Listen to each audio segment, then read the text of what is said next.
Hello everyone, this is Half Baked Sims, and today we're doing a very special tutorial. The last video I uploaded was in the MIltech Simulations Osprey, which you can get through Orbex for about 30 bucks. And I think that while that was kind of a tutorial, we should do a real one. This will be a step-by-step, everything from controls to tips and tricks to takeoff, landing, hover, everything we can go over in this really unique but really cool little aircraft. So the first thing that we'll notice about the aircraft is that it kind of looks like the Pelican from Halo. I think that's a very intentional design on Bungie's part when they crafted that model, but it pretty much serves the same purpose. It's a it's an amphibious assault, VTOL, STOL, takeoff from anywhere, land anywhere, deploy troops pretty much anywhere, but you can do it quickly. So unlike a helicopter that can go, a couple hundred knot, 100, 150 knots, this thing can hit 250 easy with the nostrils in the forward position like they are right now. There's a lot to the actual operation of the aircraft. I would say that the aircraft itself is very basic. It has not what I would say is a realistic flight model, just because of the way helicopters are being implemented in Microsoft Flight Simulator right now. There's not really a good way to do the ground effect and the rotors. Everything's kind of just pseudo-simulated to make it appear like it was working. But they do a pretty good job of making a really fun aircraft to fly. It's not going to blow anything PMDG puts out of the water, but it's also going to be a lot more fun than some of the GA aircraft and helicopters we're going to get. So, like I said, this will be a couple parts. The first part of the tutorial is going to be controls, because there are a couple very specific controls you need just for this aircraft that you won't need for other planes in the Microsoft Flight Simulator. Most of it having to do with the blades. Tilting is a very, very big part of how to fly this. And if you don't have the right control bound, you will find yourself, firstly, unable to start it. As you can see, we can't actually start the blades in the forward position like this because they'll hit the ground. But that's getting ahead of ourselves. The first thing we need to do is we will do a little bit of familiarization of the cockpit. So once we get the systems turned on, I'll show you that most of these screens, if you play DCS, the MFDs will be familiar. Most of the screens are very basic in their information displays. Right now it's pretty much just navigation, your PFD for any kind of airspeed or direction indication, and you'll get some engine info over here. But like I said, this isn't, I don't think they're intending it for it to be a completely military accurate simulation, so having everything displayed right off the bat isn't really what they're going for. For the setup part, I would highly, highly recommend you have a separate throttle and, if not a HOTAS, at least a joystick to fly this. You're going to be using, and if you have rudder pedals, they're also good, but if you have a twist stick to enact rudder pedals, you're going to need that too. You're going to be using all four limbs pretty much all the time when you're using this. And you're going to need the throttle and the... you're going to need a hand on a throttle and a hand on the stick 100% of the time. There's not going to be a moment, unless you're flying on Autopilot, which does work in this game, where you're not going to have your hand on both. So, like I said, the first thing we're going to go over is some controls here. So, very basic stuff besides views. What you're going to want is you're going to want your primary control surface. You're going to want elevator and aileron. That'll give you pitch and roll. And you're going to want your rudder, like I said, either bound to a rudder pedal, like this. You're going to want the rudder pedals. They're bound just like a regular airplane. You don't have to worry about anything specific. But you're going to need that bound to either the twist stick or your own set of rudder pedals so that you can spin the aircraft. With the throttle, this is where things get a little interesting. You're obviously going to need your just first throttle axis, but what's going to be very interesting is the way that they've implemented the ability to rotate the nacelles, which are the blades, is you need to bind it to increase and decrease cowl flap 4. So the way that I've got it right now is it's bound to this little stick on my TWCS throttle. And I push forward to bring them forward, which is actually decrease, so it's a little flipped. But your decrease will bring them forward and your increase will bring them back. It'll increase the angle on those. And that's pretty much all you're going to need. Like I said, besides cameras, I would bind some camera controls to a stick or a throttle so that you're not taking your hand off either one if you need to look around, or if you have a track IR or eye tracker to turn your head without the use of a mouse. I would recommend that highly. So that's the controls down. The first thing that we need to do in this plane is get the battery on, get on the APU, and tilt the blades back so we can start the engines. So if we come up here, this overhead panel is pretty well modeled. I think most of this stuff works. So your battery's over here. Boom. We're normal. And everything kind of just fires up immediately. Once stuff fires up, you will get this MFD here. The way that you turn the displays on is you actually have to click over twice from off to day to night. Or night to day, I mean. The only screens you'll get on battery is your primary MFD and your engine controls. And we'll go over some of this stuff later after we get the APU running. So the way you do the APU is you come up here and you hit run. And this will start it. And once it says run, you can click it over to engage. It's a pretty quick system. Like I said, it's not super accurate as far as your runtime goes. It kind of just boots itself up and runs immediately. I haven't tried out the comms, but I have tried out some VOR. You can fly VORs in this, which is pretty cool. There's not a lot of systems implemented, but you can fly 2 VOR stations if you want to navigate by VOR instead of GPS. There's our hydraulics coming up with the APU on. You'll see all of these are actually warnings, and this one is important. It says keybind cowl flap forward to operate nacelles. And this is just another tip from MIltech that in order to fly the stupid thing, you got to have this bound. But the main panel you're going to be using is if you come down here, you do have a full FMS, whatever you want to call it, but your lights page, hit the master control. This enables the lights, and you can turn on some strobes, turn on some position lights, and if you come down here to menu 2, you'll turn on your tip lights. And the tip lights, you can see them right here. These are actually something that's implemented in real life. This isn't just for the game, and it's so that the pilot can see where the blades are at night and specifically during the day. They're very bright. Because you can see they get really close to the actual body of the aircraft. And being able to look over and see what angle you're at, even though it's displayed on the MFD, is very nice. So, talking about the MFDs, there's a bunch of system stuff over here. You get some systems. We will talk about the BFWS now. And what this does is, I don't know what it stands for exactly, but this is how you stow the plane for aircraft carrier stowage. So if we do full stow, it's doing an initialization, and you see it's going to rotate the nacelles back.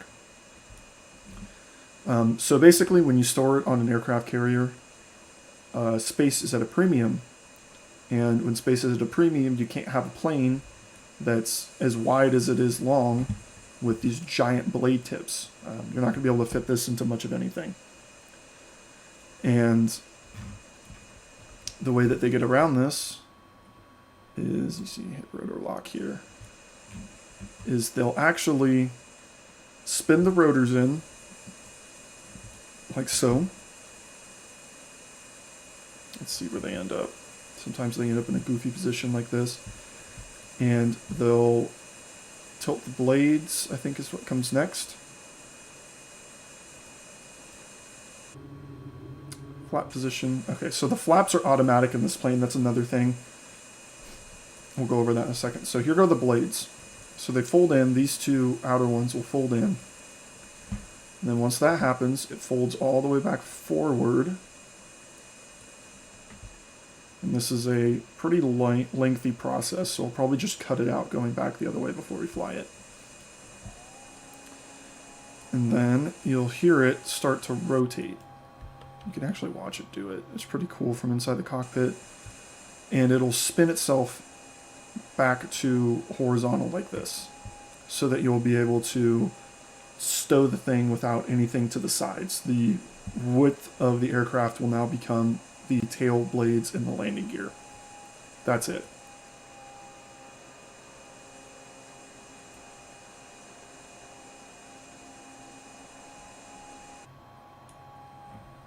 Pretty wild. And I think you need to be on APU to do this because you need the hydraulic power. I forgot to mention that. But once you're on APU, you can kind of do whatever you want with the plane. But there we go. Now we're stowed. So that's how you do that. Pretty neat little feature. I don't really know how much use it has in Microsoft Flight Simulator. You can't really move the plane while it's like this. So you're kind of stuck once you do it. But it's nevertheless a cool little role play. But we will unfold them, and I will put it into a time-lapse mode so we can kind of see what that looks like.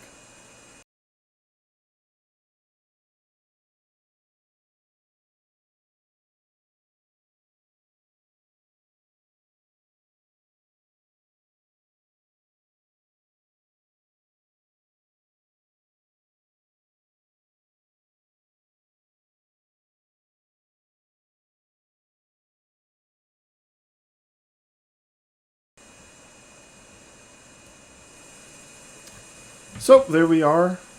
We are now flight ready. As you can see, it tilted the rotors all the way back for us this time, so we don't have to worry about it. But that's what is the system controls. That's pretty much all that's in there. Stats, you can look at your fuel. This thing actually does burn fuel, so you do need to watch that. Your FLIR, this is just another version of the PFD here. You can actually turn on a map or a virtual horizon under it, which is kind of cool. And your nav, which you can turn to, I like to put on heading. This is like a normal MFD, and you can actually put, again, the map behind it. And if you load up a flight plan in the Microsoft Flight Simulator map page, it'll put it on here just like a G1000. But I like to do the PFD over here and your nav over here. I think this is a very good way to split things up. So now that we've gone through all that, let's actually go up and start the thing. Like I said, once you bind the NOS controls, you can rotate them forward and back pretty quickly, and they can go back to 97. So this little indicator here is going to be one of the most important things you're looking at, and this tells you what angle these are at. They can go back to 97, they can go to 0. When you're first starting the plane or the aircraft, or whatever you want to call it, I would keep it at 88. This gives you a little bit of forward play, but you can also pull back on the stick to lift off without hovering forward too much. We'll go over this stuff more in depth later. For now, let's start the engines. To start the engines, you need to make sure the APU is on, and you very, very much need to check and make sure that these are past the ground. I believe about 35 or 40 degrees is the angle to where the blades won't touch the ground if you're on it. And that's the angle you need to be at to start them. If you try and start them when they're full forward or they'll hit the ground, they'll hit and they'll actually just break. So you'll need to restart and reload. So much like a helicopter, the way you start this is you bring them to crank and then you start them. And you can start them both at the same time. I've had no trouble doing so. And they'll spool up here. And you can start to see the cool little tip lights, the green lights. There it goes. You can actually see where the blades are now. From inside the cockpit, you can't see them unless we turn them to the bottom, I believe. Then you can see, whoops, yep, now you can see them from inside the cockpit when they're full back like this. But I like to keep them on the top because you can mostly see where you're at, you're going to use your indicator here to tell where they are. So once the engines are running, switch them over to run. You can turn off the APU. You'll hear it go quiet. And now we can get to starting a hover. So there's a couple ways to take off with this plane. You can taxi it around if you tilt forward to about 70 degrees or 80, 80 to 70 degrees. You'll actually be able to move the thing forward. Kind of like taxi like a regular aircraft. But if you just want to take off and hover, which is 99% of the time what you're going to do this thing anyway, we'll release the parking brake. Make sure you put on your toe brakes because you will start to drift forward a little bit.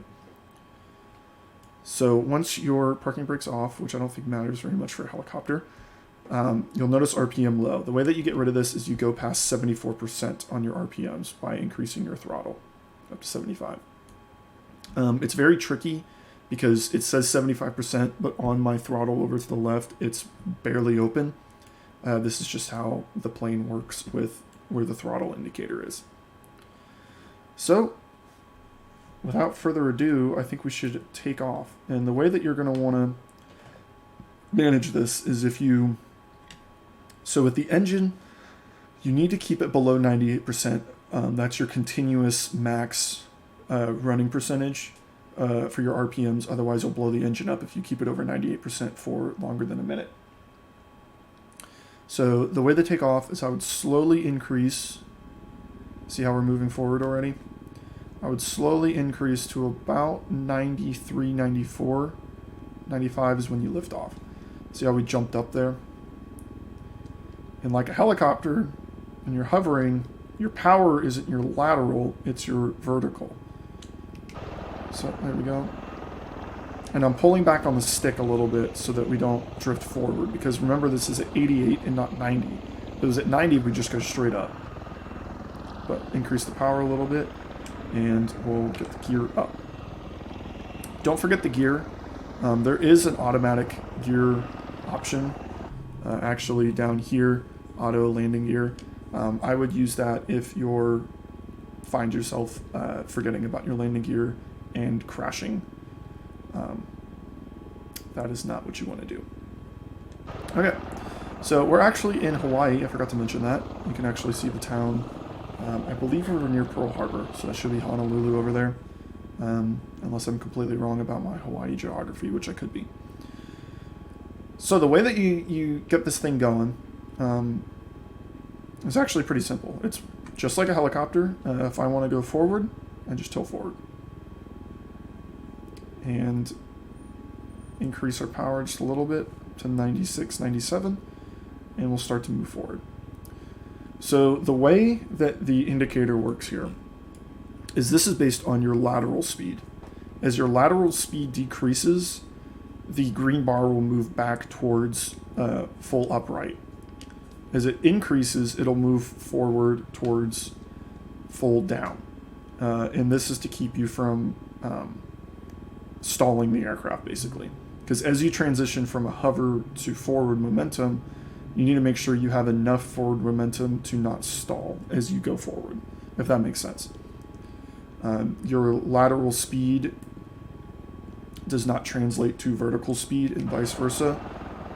And when you're in vertical, like this, you need to tilt forward and make sure that you've got enough power to not hit the ground. But when you start transferring, you'll need to make sure that you have enough lateral speed, horizontal speed, whatever you want to call it, so that when you start moving the nostrils forward and you lose that lift, you don't end up losing your height and stall the aircraft. So as you can see, we hit about 100 knots and I just started pressing full forward. It'll jolt.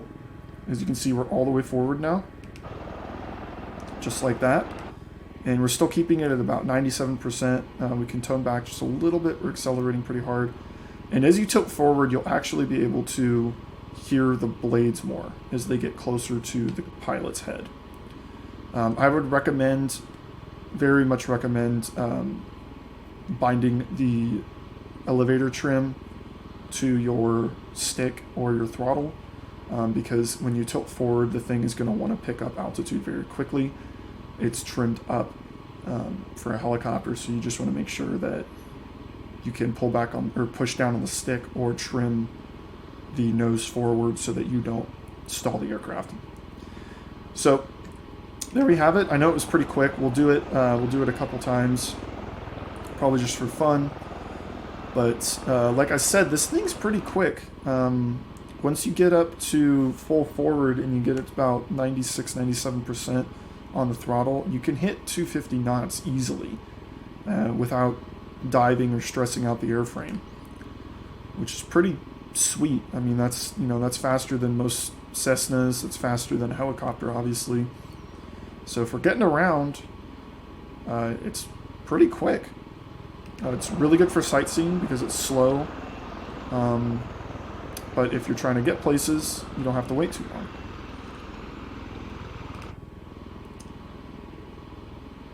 So, let's see. I think there was a part of the package you can get through Orbex that comes with this aircraft is you can also get the Amphibious Assault Pack and the George H.W. Bush aircraft carrier. And the locations that these will spawn are listed on the website when you buy it, but it'll basically spawn them in about 7 different locations around the world that you can interact with. And I think one of them is on the north part of the island over here. So we'll go check it out. And while we're on the way over, yep, you can see it right over there. While we're on the way over, we will check out the Autopilot. So last time I tried the Autopilot, it didn't really want to work for me. It gave me a lot of fits. We'll keep a 0, I'll do a 15-degree heading here. 15 degrees, and we want to maintain about 250 knots. We're going a little fast right now. 250, and we're at 3,500. So we'll engage our autopilot. Is it going to do it again? It looks like it's about to do it again. Yeah. See, last night when I tried this, it just started climbing, and there was nothing I could do about it. Whoops. Yeah, it did the same thing. And I think that's because it's trying to bleed off speed. I don't know what happens if I'm below my speed marker when I try it.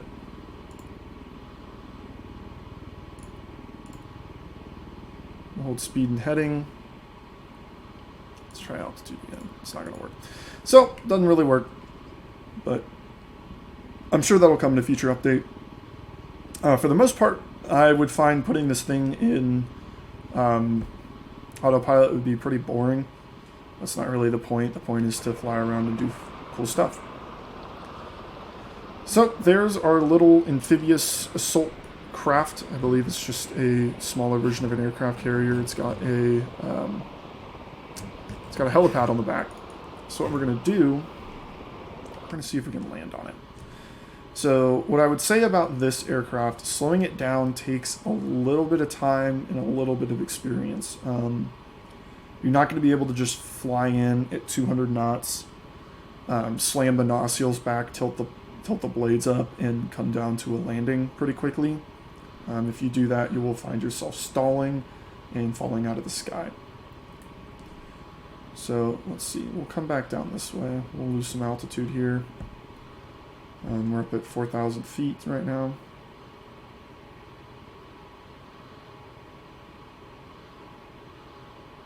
And you can see on the PFD here, let's see, where's the button to get there?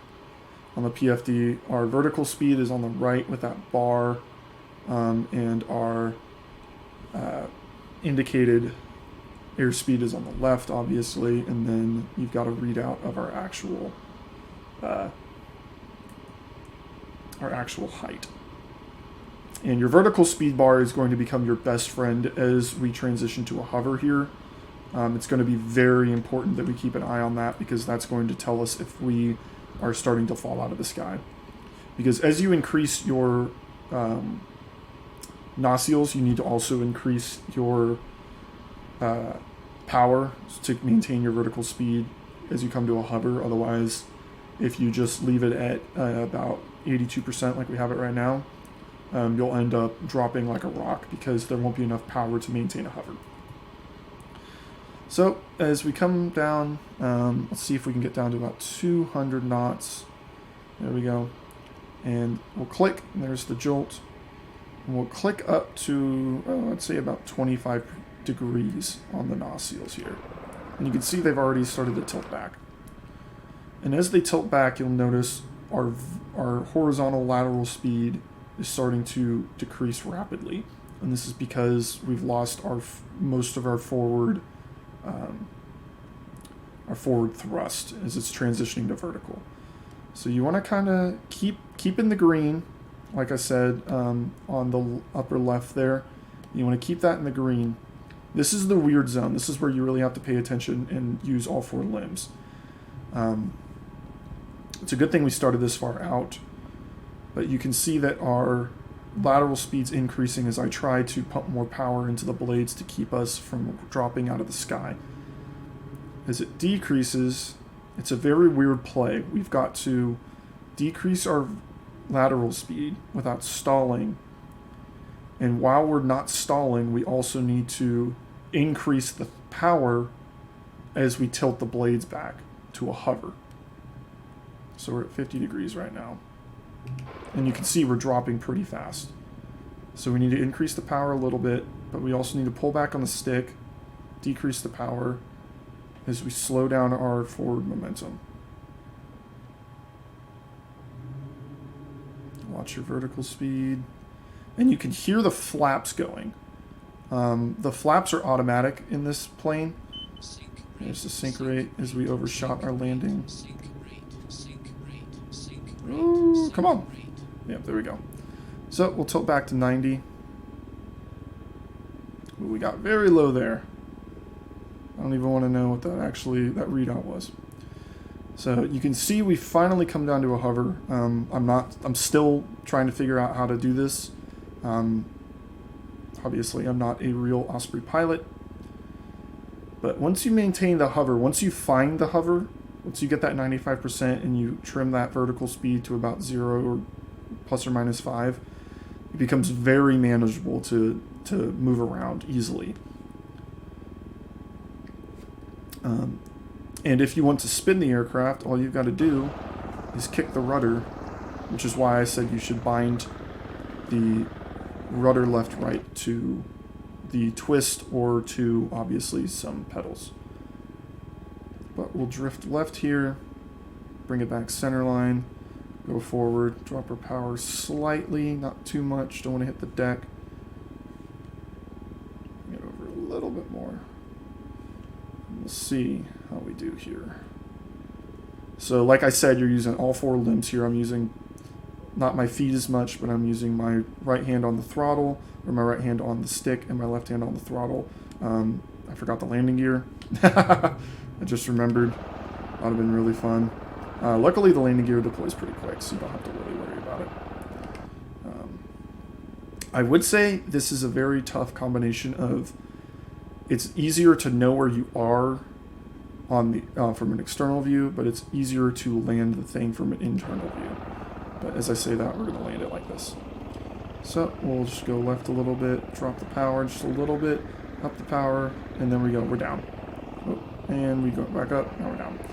Okay, so once you're down, you want to decrease your throttle to about 75, so you get out of the RPM warning, but you don't have enough thrust to actually move the craft. Once you do that, I would engage the parking brake, and boom, we're landed. Just like that. See, the flaps automatically increase as you get slower to help with the forward momentum issue. But yeah, we're landed. And one of the other features on this aircraft are the doors. So we can actually pop open the ramp, the door, we can open it ourselves. There is an automatic mode so that as you get closer to the ground, this will open, and if you land, that'll open automatically, and the ramp will drop automatically. But I like to do it manually. I think it's more fun. And you can see there's the troop compartment. Kind of bare bones in there, but it's modeled, which is pretty cool. I think that the exterior model on this craft is pretty awesome. There's a couple liveries. There's like 8 or 9 that come default. And it looks really cool from the outside. The thing about this is it might not be realistic, it might not be military accurate, but it is so much fun to play around with and watch fly around that I just don't care.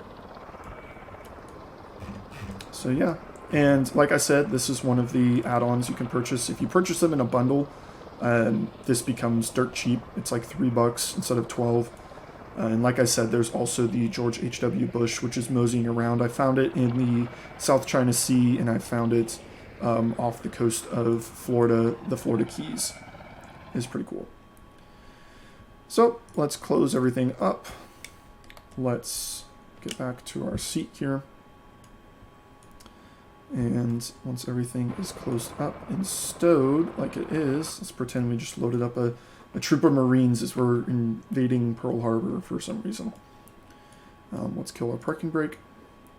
And here, instead of going forward because there's something in front of us, we're actually going to want to really make sure that we pull back on this stick. And if I wanted to, I could also decrease the nacelles to about 92. And this will give us that backwards... Oh, it's already doing it. See that? See how it was moving us backwards even at 76%? This thing really likes to move on the ground. So you need your parking brake, and you need to keep those at 90 if you don't want to be moving around. But let's increase the throttle here. Let's make sure we're tilted forward. 94, get up, come on. Come on, 93, 94, 95, there we go. A little jerky there on the takeoff, but we got it.